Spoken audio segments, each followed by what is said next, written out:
Welcome to the Health Revolution, the show that leads you to a life of vibrant well-being. In a world full of noisy health trends, we bring you clarity through a sea of fads. We reveal the science behind the strategies that truly work. We explore physical strength, emotional resilience, and mental mastery, the keys to an enriched life. See inspiring interviews with the champions who've conquered life's challenges. Are you ready to unlock your potential to live with vitality and purpose? Then join the Health Revolution. I'm your host, Adriana Morrison, health and fitness expert, speaker, and a mom who understands.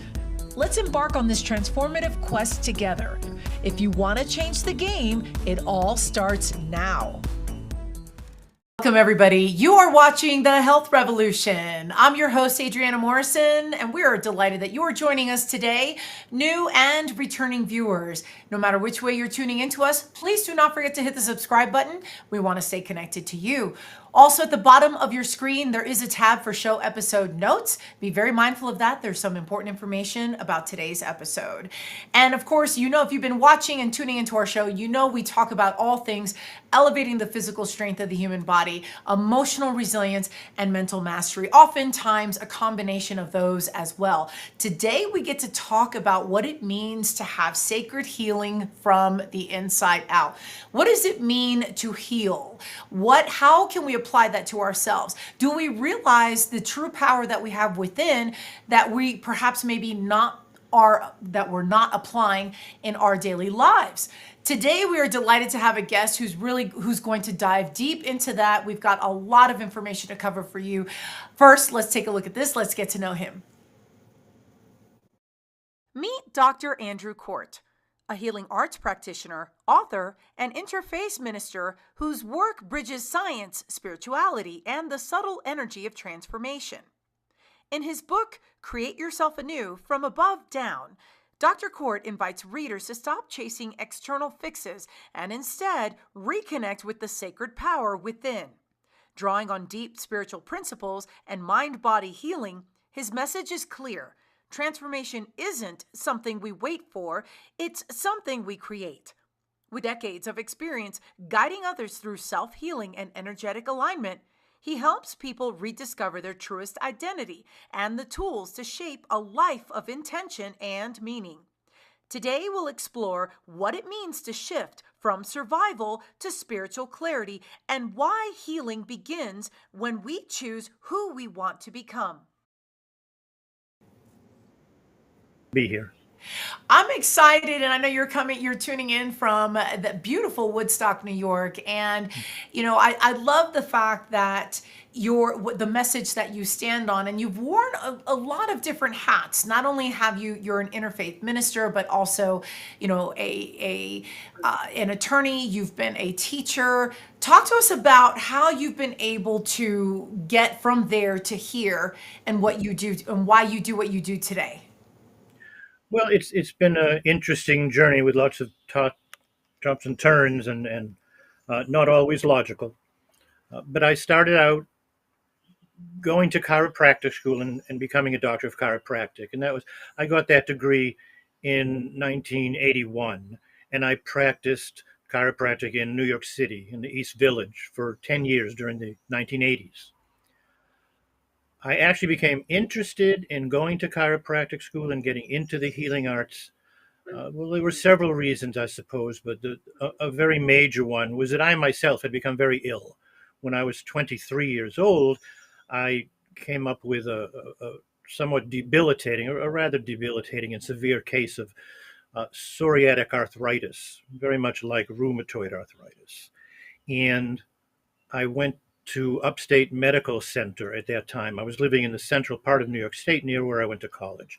And Syracuse was nearby, and they had this great big medical school and a great medical center. And that's where you went if you were serious about wanting medical help in that part of the country. So I went up to Syracuse, and I went to the medical center, and they told me to try taking 5 or 6 aspirin a day. And I did that, and I came back a week or so later and said, well, that didn't do anything. And they said, well, let's try 10.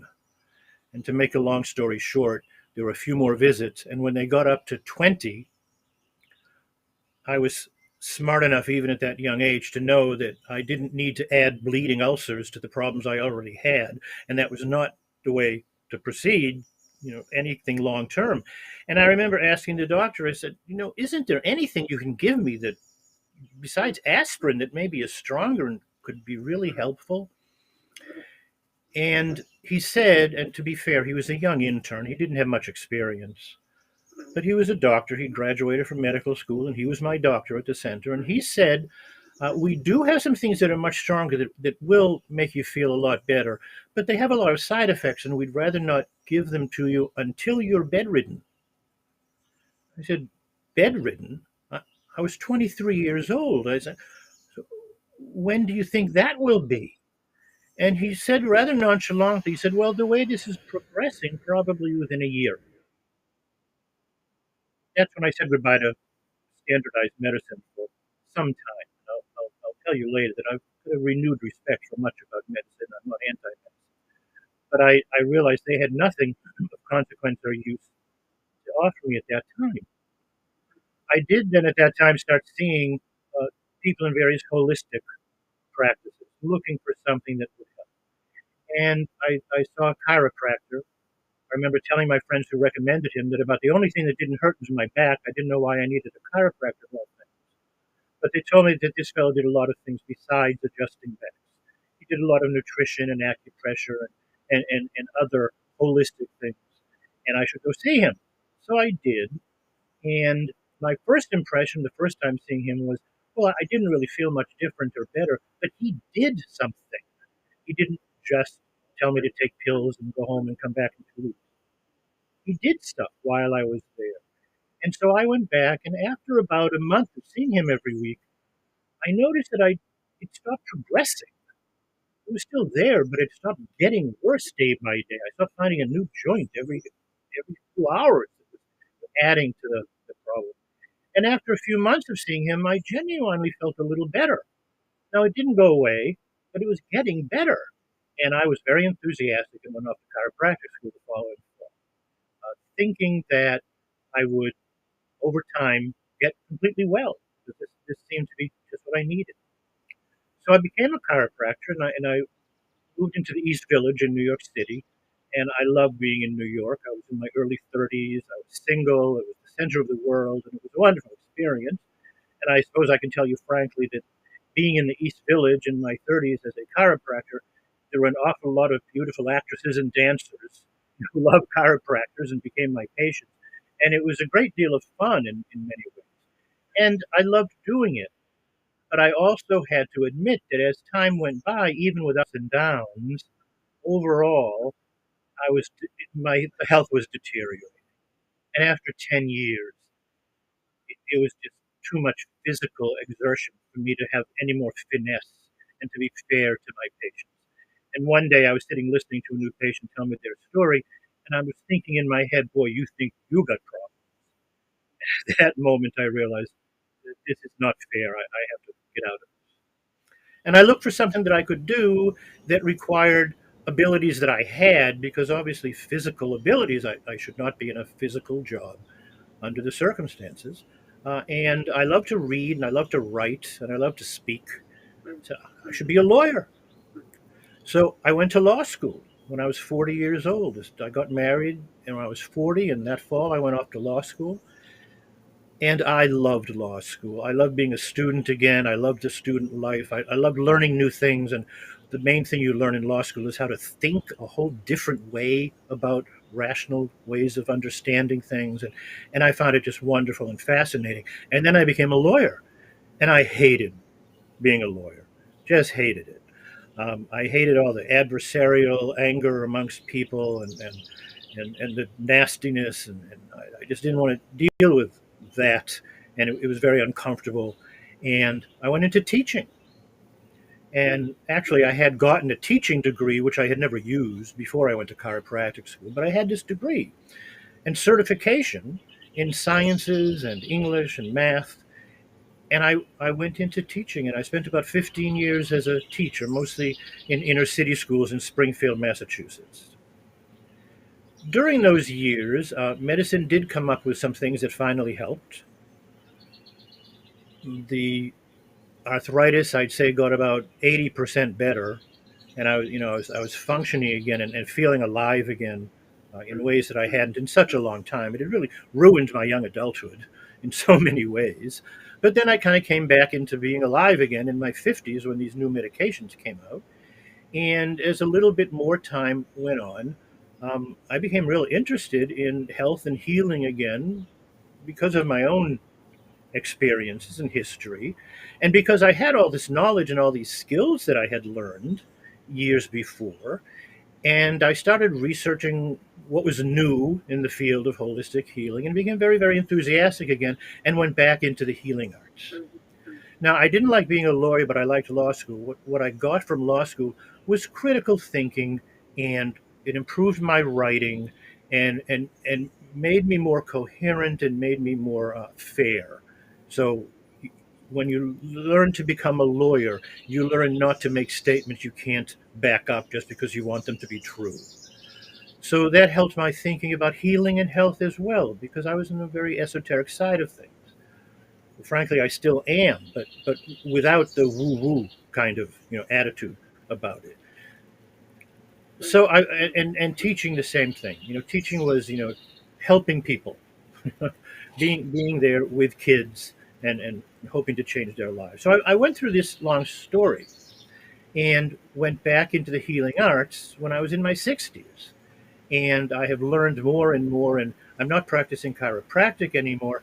I practice a kind of conglomerate of work that I've created that has borrowed from a lot of very wise and wonderful people who I've learned things from, but it's my work, and it involves balancing energies, balancing muscles, and opening up blockages in the nervous system and the muscle system so that people are free to move and have energy flow through them.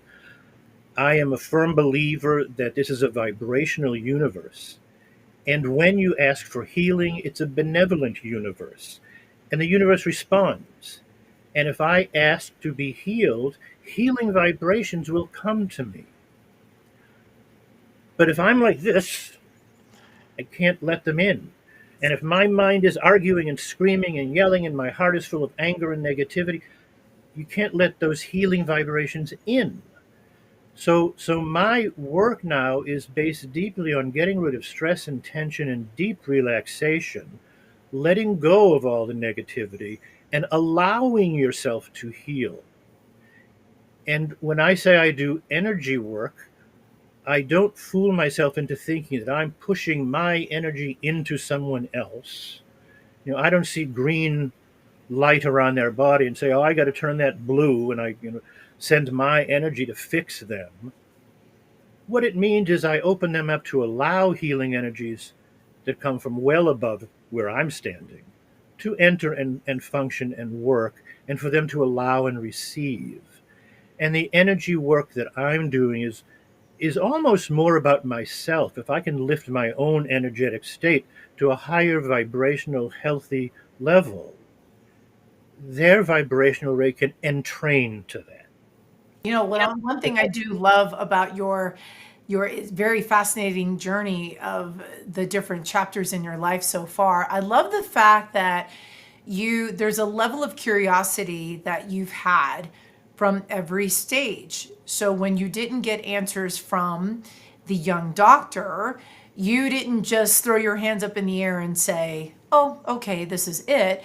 You continued to explore. And then as you were a chiropractor, you came to the decision of, you know what? I've decided I'm going to be an attorney. And yes. And so there's this level of exploratory curiosity that I'm picking up on. And of course, decades ago, this wasn't necessarily something that society teaches us or presses upon us all to, like, yes, not back in the day. But I love the fact that you've been able to, you've used this element and you just see where the path unravels and where that leads you. And, what was your biggest professional breakthrough that you've had because of your personal breakthrough? Well, let me just back up a little and say that I used to question myself and wonder why I was getting so much older and still hadn't decided what to do when I grow up. Okay. And then it kind of became clearer to me that, and this came from my philosophical and spiritual work, recognizing that I think we're here to experience and enjoy this magnificent existence in this marvelous world. And I realized my inner soul had been dragging me by the nose through all these years to experience more and more and more of all different aspects of being alive. Healthy and sick, this profession, that profession, living here, living there. And it was all, I look back on it and a lot of it was difficult, especially the health issues and the repercussions of that. But I wouldn't change it for the world. And I realized that I've had a difficult in many ways, not nearly as difficult as some people, but an absolutely fabulous and fascinating life. And I'm glad that I've had all these experiences and learned all these different things. And I've learned how to think like a lawyer, and I've learned how to think like a physicist, and I've learned how to think like a healing arts practitioner, and all kinds of things. And I'm an interfaith minister, and I'm very interested in the unity and delightful symbolic inner spiritual work of all the religions of the world and how similar they really are in their essence, if not in their surface work. And I've just led that kind of life, and I have had all kinds of teachers, spiritual teachers, healing teachers, and I've been very lucky. And I've finally learned to really appreciate that and to know how wonderful that has all been. Why is it that we struggle so much to think in that regard and embrace that part of life, to really truly enjoy life? Well, I think we've been taught by our background with our families and our schools, our teachers when we're young, and by the media and by culture, and by even ministers and rabbis and advisors of all kinds. We've been taught to believe that we are separate little individuals in a world which is very, very difficult, and we have to make the best of it. I certainly believed all of that and tried to make the best of it. And I had some improvements and some ups and downs, and a lot of spinning my wheels. And I've learned to face life a whole different way in the last 7 or 8 years, which led to the book that you mentioned I've written, and led me to the place where I would no longer say that my health is 80% better. I'd say it's 97% better. And that's through work I've done on the inside with myself and everything from it. How much is the internal, just our internal dialogue and how we are conceptualizing our life, stress management and all of that? How much of that, in your opinion, plays a role in our overall healing, whether there is a medical condition, or maybe we just look at our path like, I'm just not, quote unquote, getting ahead? Yeah. Well, my biggest turnaround in this latter part of my life, I'm 74, and I'm talking about changes that really began when I was in my 60s, was to realize that it's not about fixing the circumstances. If you just try to fix the circumstances, you're all too often spinning your wheels and struggling and getting affirmation that the world is a difficult, harsh place and most of us can't make it. And I shifted that through inner spiritual work that I was doing that we can talk more about. And this is what my book was born of. The book is called Create Yourself Anew, From Above Down. And what I mean by that is recognizing that you are a perfect, sacred, divine being, part of the universal, sacred all of everything. And that is where your power to create comes from. If you take the stance that I'm this separate individual, timid little being who doesn't really know how to fix this, but I'm going to keep trying to learn how to fix this, well, then you just keep going in that endless direction and living what I think it was Thoreau called living lives of quiet desperation. You just are in despair. You just can't. Most people, I think it was Bob Proctor who said a quote, something like, most people spend their whole lives just hoping they get safely to death. If we can just get there without too much trouble. And that's all people are doing. Even if they don't articulate it that way, they really look at it. That's what most of us are doing. Instead of being the creator of our lives and realizing that you can create anything you want if you just understand certain principles and have faith in not faith in an external deity, but faith in yourself and what you really are in this magnificent, wonderful universe, which again is a benevolent universe. And if we'd stop blocking it out and just let it in and realize who we really are within that scheme, we can create magnificence. We are born to be magnificent. And instead, we're timid and scared and fearful and oppressed all the time. Well, I can't wait for us to dive into what it means to embrace a spiritual journey and then talk more of your book. First, we're going to take a commercial break. We are coming right back.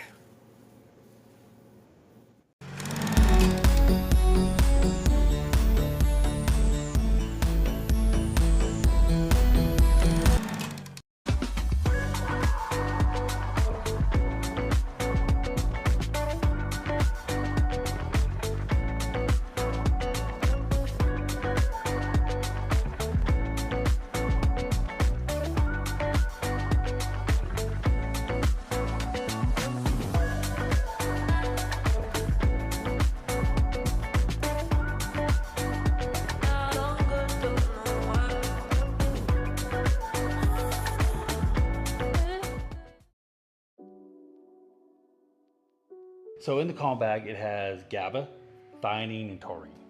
So theanine, which is B1, which is also in our B complex, but it also helps with the stress response levels. It also helps with the neurological transmitters in our brain. Combined with the GABA, and then you add taurine to it. Taurine is a non-essential amino acid in our body, but it's found in our heart, our brain, and our eyes. So in my personal opinion, it's very essential in our lives. But taurine has a calming effect as well. When I was battling all my AFib issues, I was taking high doses of taurine because that would help with my AFib. It would help with the palpitations I was having. And it also helped with the anxiety of having the palpitations because I knew what was going on, and so taurine helps a lot with that as well. So those three together create such a wonderful concoction that just really just calms people down.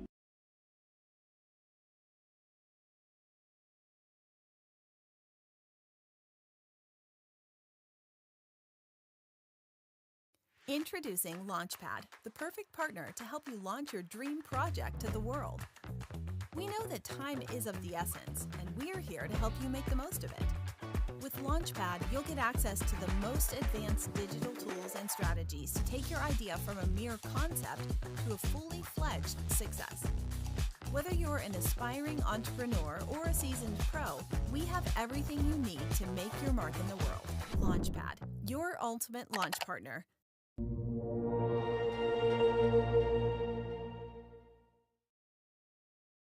Dr. Andrew Cort. He is a healing arts practitioner and author. Today, it's all about sacred healing from the inside out, and what does that mean and how we can embrace that. And Andrew, before the break, you were diving into some really fascinating elements about embracing that spiritual awareness and just really optimizing our time here while we are alive. And I want to ask you, why do you think you mentioned and you touched on healing starts with choosing who we want to be. And why do you think it is difficult for, say, some to choose to do so? What makes it so hard in that regard? Well, it's difficult because in this vibrational universe that we're living in, this space-time material experience that we're having, which is not the totality of what we are, but it's the experience we're having, vibrations resonate with each other, and that means they draw toward each other similar vibrations and repel completely different vibrations. And everything is vibration. It's not just energy, it's rocks and stones and people and universes. Everything is vibrational. And so everything is moving and interweaving. You attract to yourself the vibrations that you're giving off. You attract similar vibrations.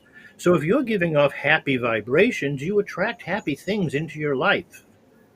And if you're giving off miserable, gloomy vibrations, you attract more things to be unhappy about, because vibrations attract and repel each other that way.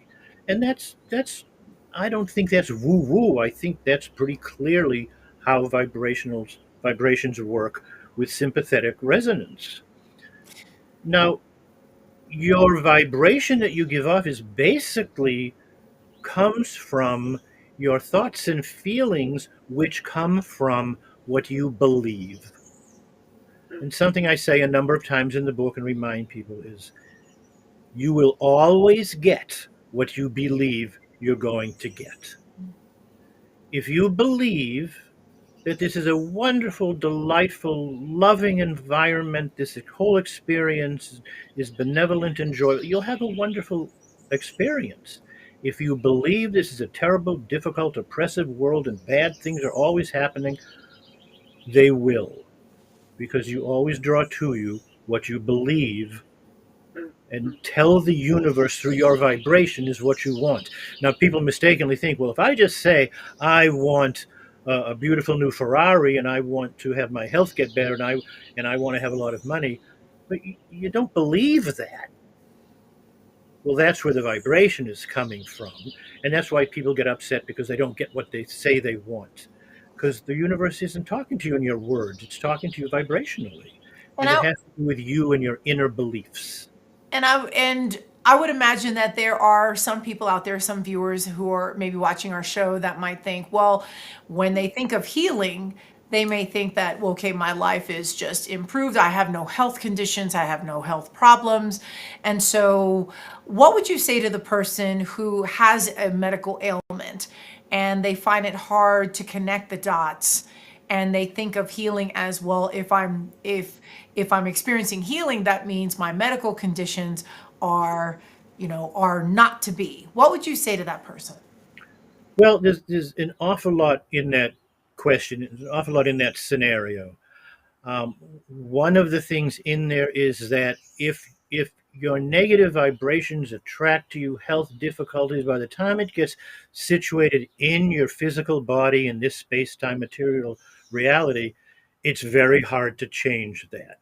It's simpler to stop things earlier. It's like a question of momentum. I think it's Esther Hicks talks a lot about momentum. A car starts rolling down the hill, you can probably get in front of it and stop it. But by the time it's rolled down the hill and it's almost at the bottom, you get in front of it, you're going to get run over because there's too much momentum. Well, by the time it settles into your body and makes you really sick, there's been an awful lot of momentum, and now it's a lot harder to push back and change things. But it doesn't mean it can't be done. It just means that it's going to require more effort and some difficulty, and having some inner faith and belief that you can do it, and doing the work you need to do with yourself to make those changes. But it can be done. I I don't like using the word believe, because believe is just usually adhering to something somebody told you, usually for not very good reasons. But you don't know that. You just go along with it because you've been told it enough times, as opposed to certainty and knowing. So I say I believe something, but in this case, I know anything is possible, not easy necessarily at all, not likely necessarily, but possible. Yeah, everything's possible in this Are universe. there There's el- power. are there elements, or what are some elements that are important to a framework for someone to embrace healing and the conceptualization of healing from within? What are some elements to that framework that someone who is struggling could lean on and they could build upon that? Well, again, so many possible ways to answer that question. One important piece of that is be kind to yourself. Be good to yourself. Recognize that this has happened for some reason or other. And when I say we've brought things on through our beliefs and the vibrations we give off about how we think and feel, it's not a question of blame or self-blame. It's a question of the possibility of unbelievable power. I had to ask myself a few years ago on just this line. I said, did I create this? And it wasn't that I wanted to blame myself for creating it. It was like, wow, do I have that kind of power? And if I have that kind of power, could I create something different? That's kind of where this journey of the last 7 years of my life began, was with that question. Not am I to blame for what I've created, but doesn't that give me power to explore, well, could I create something different? So I encourage people to get into their self-empowerment. I can change things because I can change me. And that's the only way to actually change things out there, is to change me. I stopped trying to fix my health by doing all the things that other people told me I should do. I knew an awful lot about health and healing from my background, from chiropractic school and all the seminars I took. And I would get very distressed sometimes when someone would tell me, oh, you need to take this herb and you'll get all better. Well, they would tell me that because they or someone they knew took that herb and they got better, but I'm a different person. And that's not going to work for everyone. And they got better probably because they believed they would. Another piece of this is the placebo effect. Yeah. We disparage the placebo effect. And I'm often just amazed when I hear people say, oh, that's just the placebo effect. They just imagined it. And I say they just imagined it? That's just the placebo effect? The placebo effect, in my opinion, is arguably the most powerful force in the universe. It tells us clearly that we can change this physical reality with our thoughts and feelings and beliefs. That's how powerful we are. Yeah, that's not something that you hear a whole lot. It's a neat shift to look at placebo as giving the power back. Yeah. I want to dive into your book, and I want to talk about that. And the title of the book is Create Yourself Anew, from above down. And what inspired you to write this book? How did you know that the time was right? And what is the overall message that you want the readers to have? Well, let me start with the overall message. The overall message is, first, you shift your mindset and you take your stance as a magnificent sacred being. And that's what I mean about creating your life from the above, rather than taking your stance as a timid, separate little being who's just struggling in this mess all alone. When you recognize who and what you really are in your highest self, you also recognize with that you're one with all of that and everything and all of that is one with you. And you take a stance in that oneness and sacred divinity and magnificent power of who and what you are. The second step that I talk about in my book, and that I work with my patients the same way, the next step is, okay, now, before going on to use the tools and strategies that can help you shift your inner psyche and rewire and reprogram your subconscious to start drawing in the life you want. Before you start using those tools, you have to get rid of the things that are in the way, which are all those limiting beliefs that have been repeated by your subconscious mind since you were 3 or 4 years old and been going on all these years. So the second thing I talk about, and again, I work with my patients with this too, is delving into getting into your inner psyche and asking your higher self, what am I believing that's keeping me stuck here? What am I afraid will happen if I change and become who I really would like to be? What am I scared of, and how am I stopping myself with my inner beliefs and negativity and fear? Now, I encourage people to look at those things and experience them without hiding from them for at least a few minutes and feel them. What does it feel like to feel unworthy? Don't hide from it, feel it, experience it. Let it be part of your recognition of this is real, this is part of me. But don't judge it and don't hate it. Don't even be angry at it because it got there for some good reason somewhere along the line and you're not to blame. But look at it and see it and know it. And that's important because you bring it up into the light of consciousness instead of oppressing it and repressing it and hiding from it. You bring it up into the light of consciousness.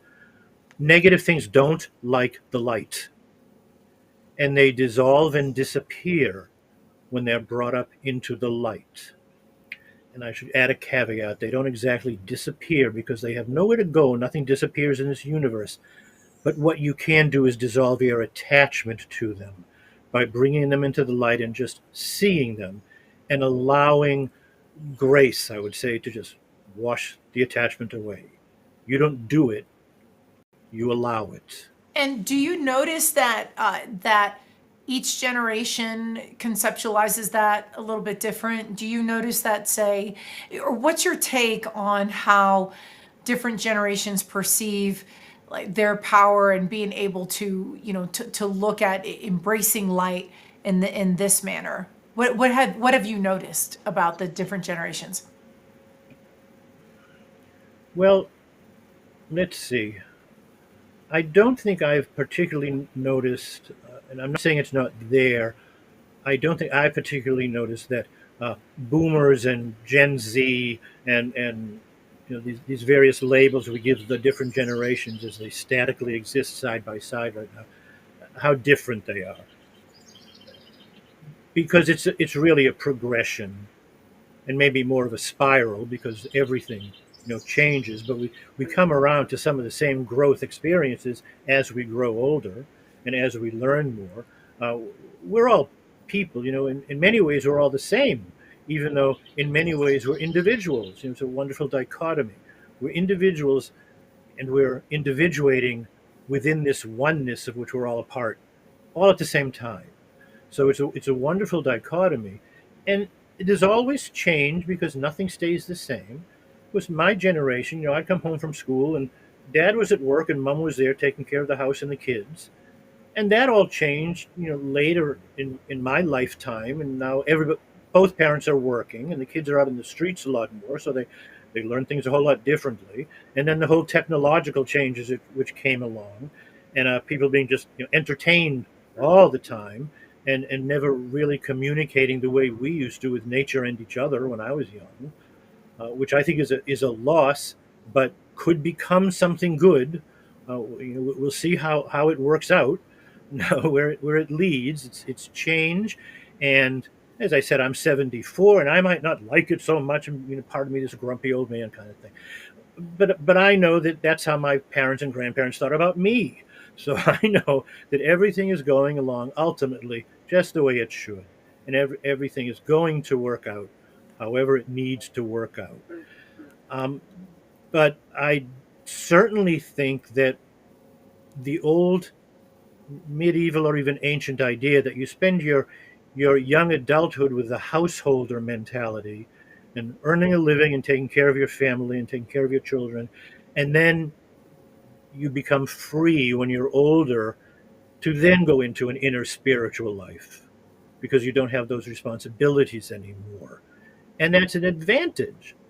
It's an advantage many people don't make use of because they think all they're supposed to do is be busy and working, and when that drops off, they feel unneeded and they don't know what to do with themselves. But it's actually a magnificent opportunity to experience deeper and deeper and deeper levels of who you are and why we're here in this wonderful creation. We have much more to cover. First, we're going to take a commercial break. We're coming right back. Stay there.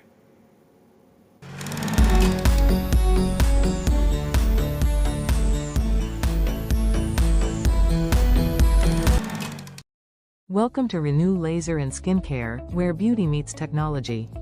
From laser hair removal and anti-aging treatments to facial sculpting, acne care, and injectables, our expert team helps you look and feel your best with customized, results-driven care. Located in Littleton, Colorado, we offer a comfortable, welcoming space and cutting-edge treatments tailored just for you. Visit renewlaserandskincare.com to book your transformation today. Renew Laser and Skincare, where confidence begins.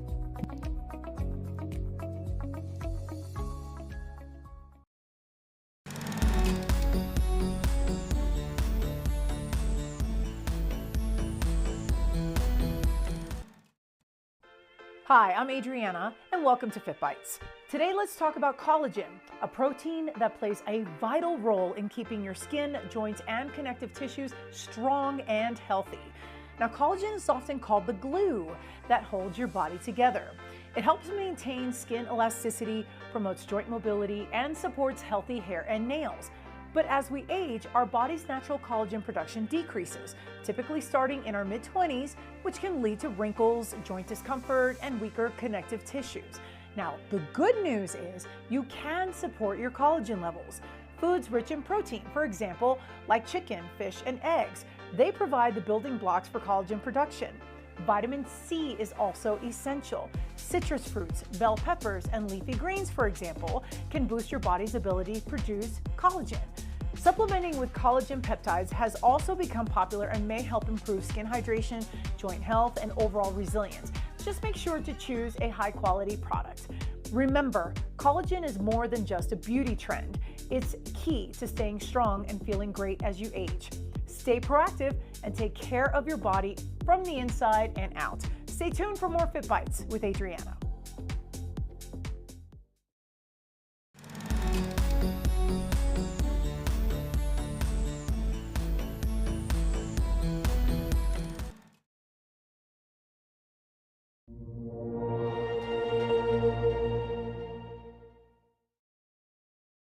Healing from the inside out. Our guest today, Dr. Andrew Cort, he's a healing arts practitioner and author. And, before the break, you were covering some fascinating insights on just embracing that healing and that there's a level of interconnectedness that's there regardless of the generations. But now I'm curious, okay, the role of healing arts practitioner. What does a healing session with you look like? What does it all entail? Well, let me answer that in a moment. Let me just take one step back on saying that I've talked about, and this is what my book is about, and this is what my healing work with individuals is about. The first step is taking your stance in this creative, powerful, magnificent being that you are, with the power to create your life, because you're a sacred, divine, magnificent being. The second step is getting rid of the limiting beliefs and negativity that's in your way.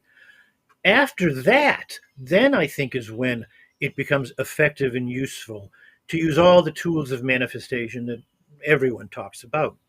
Affirmations and visualizations and gratitude journals and all those pieces, which are wonderful, but I don't think they work nearly as well unless you're coming from the right place and you've weeded the garden and cleared away the debris first, and then using all those things.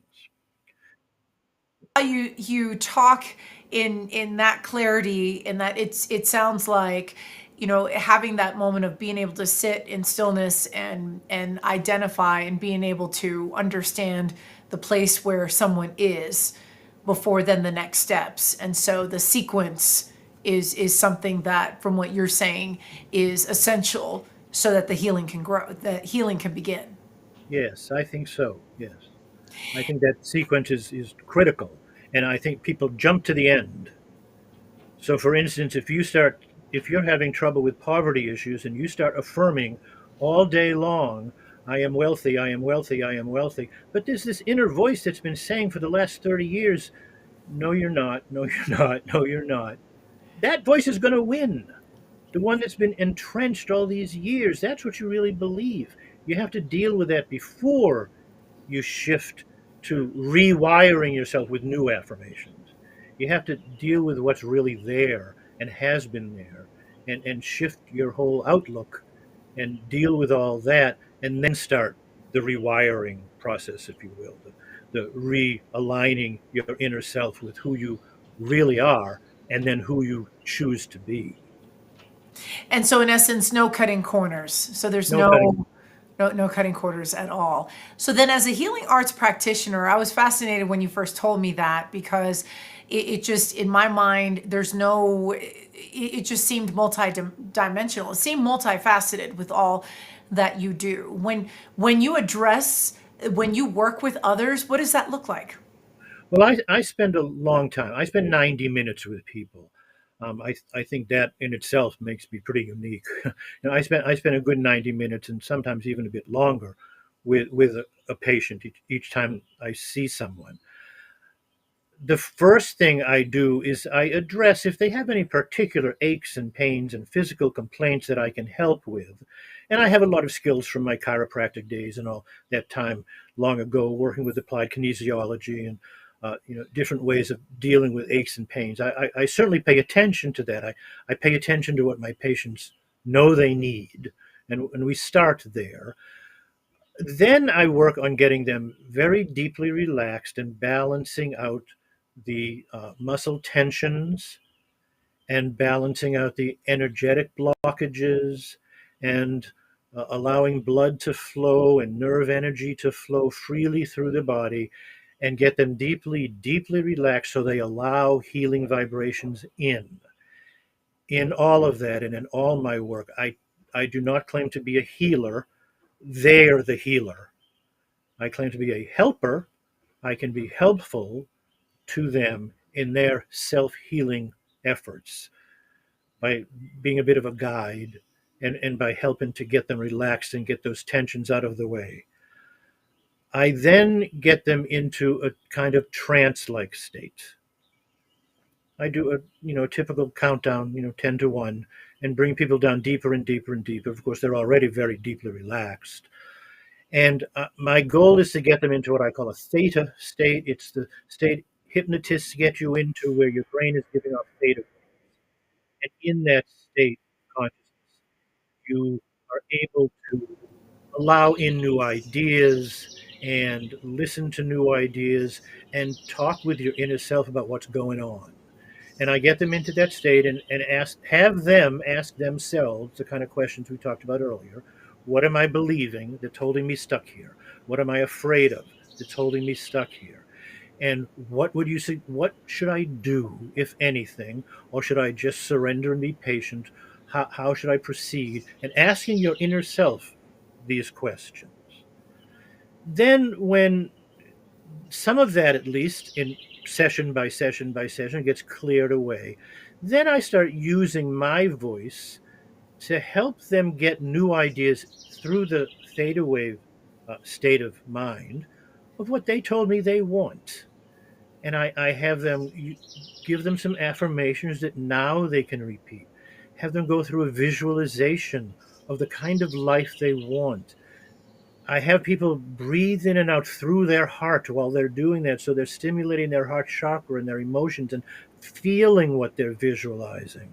Something we've learned is that when you vividly imagine something and feel it and you smell it and you taste it and it's real to you in your imagination, the body doesn't know the difference between that experience and an experience external to you in the outside world. We really know that the body gets the same chemical changes, the same chemical reactions, the same nerve impulses shift, the emotions shift, and everything changes the same way.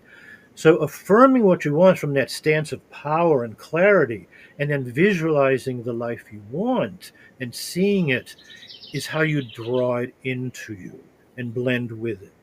And that's the last part of the work that I do with patients. And it's the last part I talk about in my book. Yeah, so I want to bring up the book real quick one more time for our viewing audience so that they can see. And we have another slide here that has the QR code, so they're able to grab that and order that from online bookstores and such. So I want to just hold that space for a few seconds there, and we're going to take a quick commercial break. We are coming right back. Stay put.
Andrew Cort. He's a healing arts practitioner and author. And Andrew, where can we find you in the virtual space?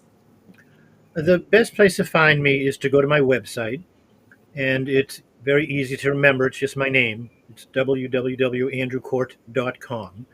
If you go to the website, you can find out a whole lot more about me. You find out all about my practice. And I see people in person here in the Berkshires, and I also see people on Zoom. So I can give you, help and treatment with what I do from anywhere in the world.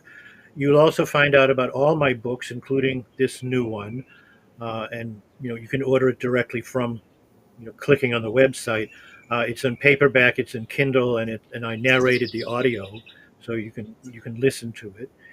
And if you fill in your email address, I send you immediately a small book I wrote a few years ago called "The Real Cause of Pain and Illness and What You Can Do About It."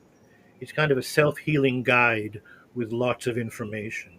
And if you just fill in the field with your email address, I send that to you right away. And that's right in the upper right corner of my website. But I hope people will go there. If you're on that mailing list, I will also tell you when an online course I'm working on is finished, which I hope will be in the early fall. I hope I'll be done with it. And you'll learn right away about that, particularly for people who learn better from listening and watching and doing exercises than simply by reading. But you can get an awful lot from the book and an awful lot from the course. You're also on Facebook. We just want to Yes. let our viewing audience know that you're active on Facebook and TikTok. and then also TikTok. Fantastic. Well, Dr. Andrew Cort, Andrew, I appreciate your time. Thank you for spending your time and energy. Thank you for sharing your insight with us. We appreciate you. Thank you. I appreciate you and this wonderful show. Thanks. And to all our viewers, we just want to give a quick shout out to our sponsors for supporting the show: Biomed Mobile IV, Dapper No Code, Launchpad, Renew, Laser and Skincare, and Synergize Fitness. And for our viewers, you can find us on the web. Our website is thehealthrevolutiontv.com. There you can subscribe to our newsletter. You can also email us with any show episode ideas that you'd love for us to cover. On the upper corner of your screen, you will find our QR code. If that's easier for you to grab, then feel free to grab that. And then, of course, every Tuesday and Thursday, you can count on us to be there right with you on E360 TV, specifically the Ariam TV channel, every Tuesday, Thursday, 10 a.m. Pacific, 1 p.m. Eastern. That is all the time that we have for today. Until next time, take care of yourselves. We will see you soon.